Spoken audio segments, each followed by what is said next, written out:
Triangle house lifting Hyderabad city అవుట్స్కట్స్లో కాకుండా ఇప్పుడు మనం చూసినట్టయితే విలేజెస్లో కూడా మనం స్టార్ట్ చేయడం జరిగింది. మళ్ళీ విలేజెస్ వాళ్ళ ఒక రివ్యూ మనం ఫస్ట్ మన సిద్దిపేట జిల్లాలో మనం ఇది చేసినాం. అండ్ ఓనర్స్ వాళ్ళు కూడా ఇక్కడనే ఉన్నారు. సో వాళ్ళ త్రూగా మనం రివ్యూ అనేది తీసుకుందాం. ఎట్లా నడిపించింది మన ట్రయాంగిల్ హౌస్ లిఫ్టింగ్ వాళ్ళు? మీ ఒక ఇల్లు లేపారు కదా, మళ్ళీ మీకు ఎట్లా అంత మంచిగా ఉందా? ఏమైంది? దౌడు పడడం కానీ లేచినా కూడా మంచిగా అనిపించింది. ఇప్పుడు లేపేటప్పుడు మీకేమైనా ఇబ్బంది గిట్ట ఏమైనా కలిగిందా? ఇబ్బంది ఏం కలలే, మీరు భయం ఉండే. ఇప్పుడు లేపిన తర్వాత మీకు ఎట్లా అనిపించింది? ఏం లేదు, మంచిగా వాళ్ళ పని వాళ్ళు మంచిగా సాలిడ్ గా ఎక్కడ పాకుండా మంచిగా చేస్తారు.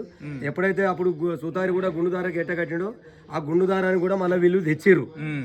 గుండుదారానికి ఎట్లా నిలబడదో అట్లా తెచ్చిర్రు. మళ్ళీ నేను కూడా టాప్ యూనికి ఎక్కి నీళ్లు పోసిన, ఎటైతే నీళ్లు పోనో ఆ ఉంపు కూడా నీళ్లు పై పట్టి చూసిన నీళ్లు పోయే దిక్కు పోతాయి.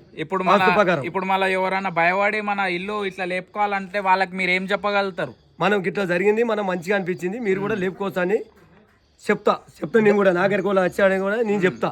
ఇప్పుడు ట్రయాంగిల్ హౌస్ లిఫ్టింగ్ వాళ్ళ సమస్య ఎలా అనిపించింది మీకు? మంచిగా అనిపించింది. ఎప్పుడైతే మనం ఫస్ట్ ఇల్లు కట్టుకున్నామో ఆ ప్రకారంగానే మనకు కనబడ్డది.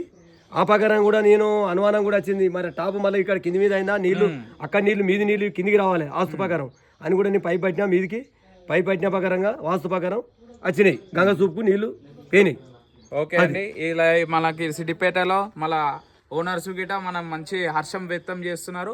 అండ్ ట్రయాంగిల్ హౌస్ లిఫ్టింగ్ వాళ్ళకి కూడా మళ్ళా పొగుడుతూ మరి వాళ్ళ ఒక గుడ్ సందేశం అనేది వాళ్ళు ఇవ్వడం జరిగింది. Thank you.